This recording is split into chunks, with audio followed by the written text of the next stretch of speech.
अरे रोशन आंटी या ना. नो नो नो, माझा रेंट द्या, मी चालला. नाही, आज तुम्ही रेंट घेऊनच जा, कारण पैसे काढूनच ठेवलेत आम्ही.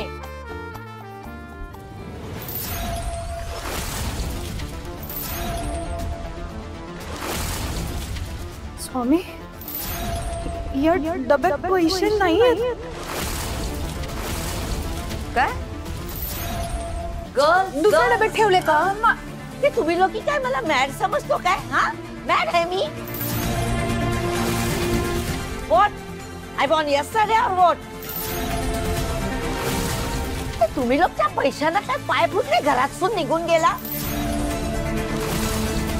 मला माझा रेंट पाहिजे म्हणजे पाहिजे.